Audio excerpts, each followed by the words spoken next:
Hello, welcome back to the channel. It's that time of the week where we go over my watch list and you can get some ideas and see what I'm looking at and why. So, first of all, we had some pretty major data come out on Friday for the US dollar. We had unemployment and NFP.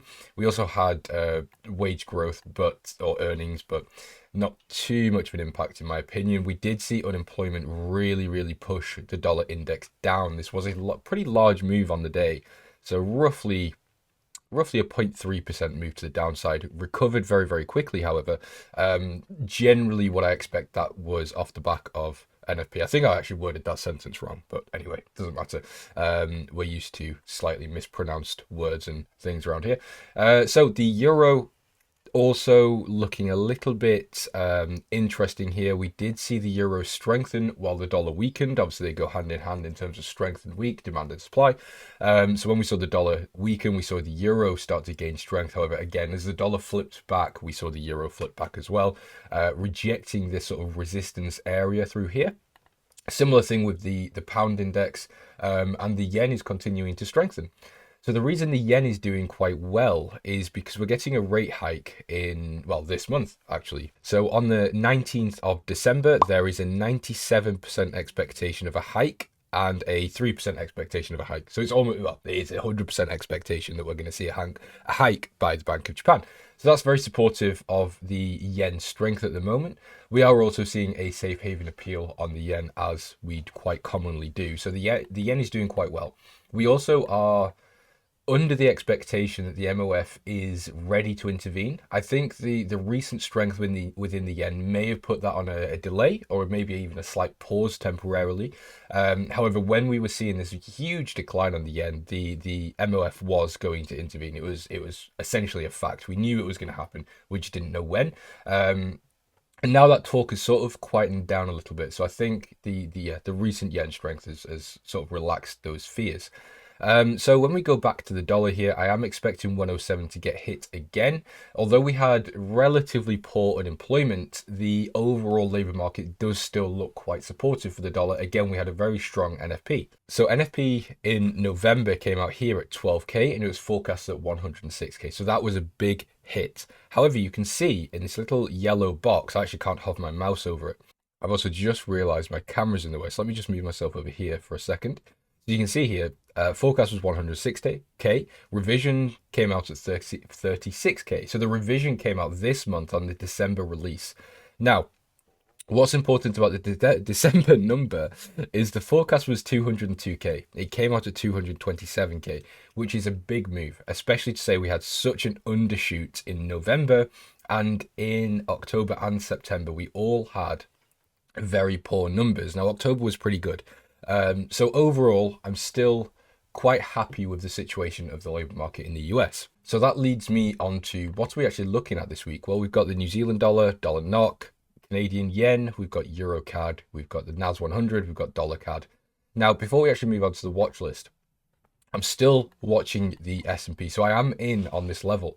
Now, the frustrating thing is that I didn't manage to send this as a signal. I didn't really announce this position anywhere because this was a starter position. It's very low risk. So the profit I'm in here is very small. It's not even really worth talking about. So I am looking for a retracement here to possibly buy again and get into a more heavier position and ride this up to around 6,500 level into 2025. Now, we do have our research page here. And again, I say this all the time, but this research is proprietary. It's from the Elite Traders team. And we send it out to our Elite Traders members once a week with, full breakdowns on the currencies, the metals, energies, emerging markets, agriculture, equities, global, all that sort of stuff. But if we have a look here at the trade ideas, now, just a quick disclaimer, this isn't a signal. I'm not telling you that this is going to happen. This, go and buy the S&P. This is just sort of research for this specific asset.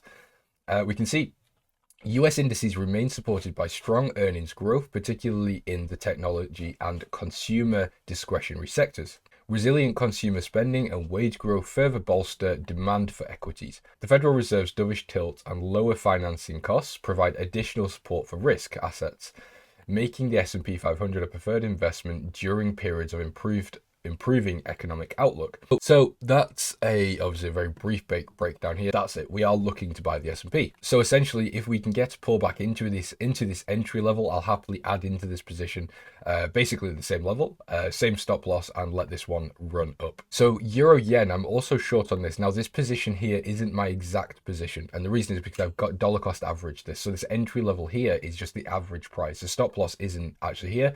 However, my take profit level is here. So I've actually got positions all the way up in this move. The reason for this position is we've got very weak data coming out for the Eurozone.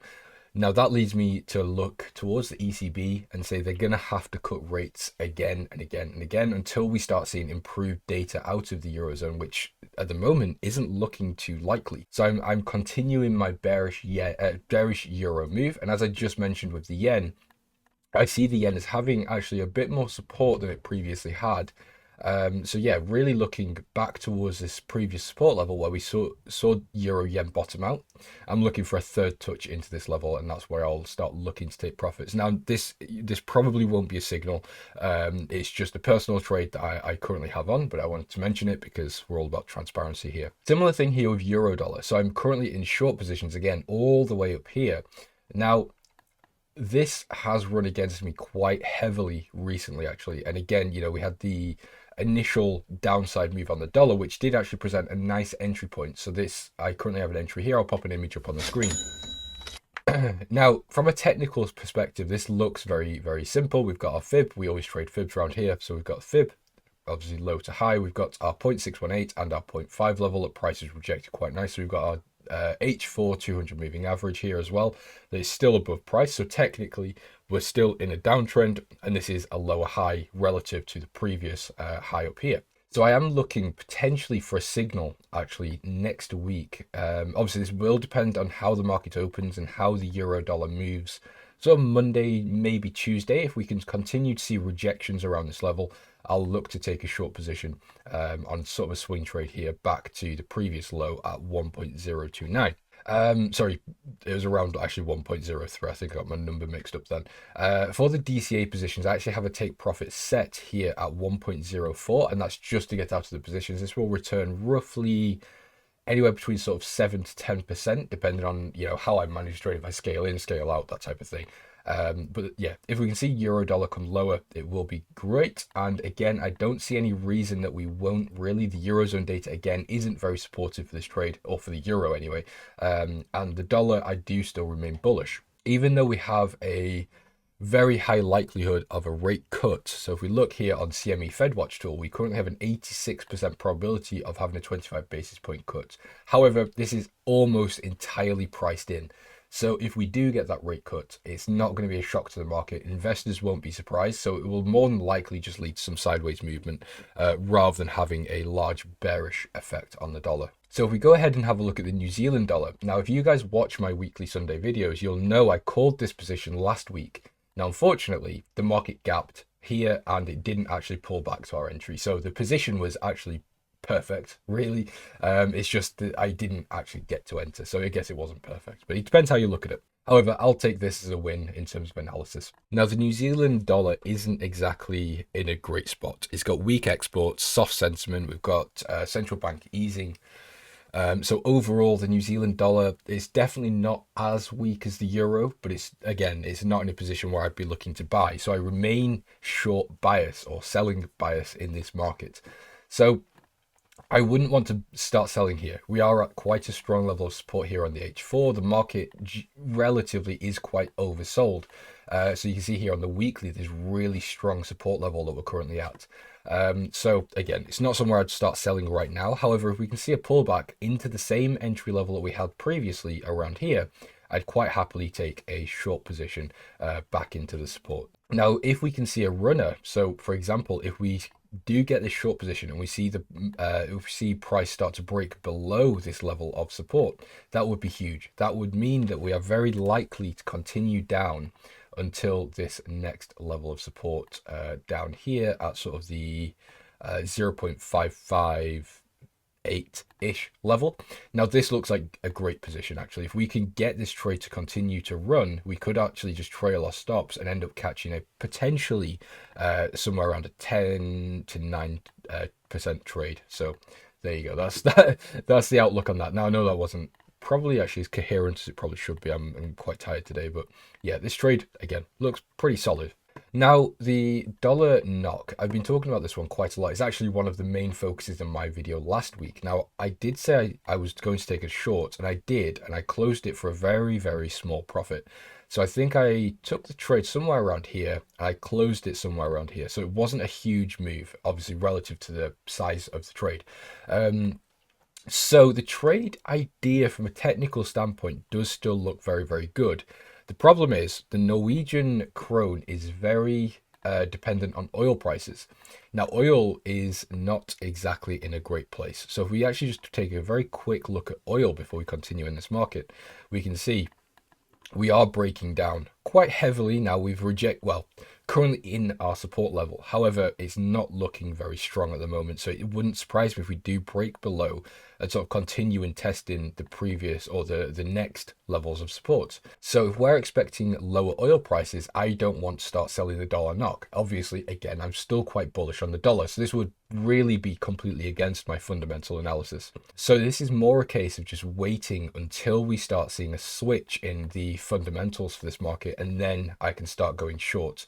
But for now, it's just a market I'm watching rather than actually participating in, because again, it doesn't line up with any of my research.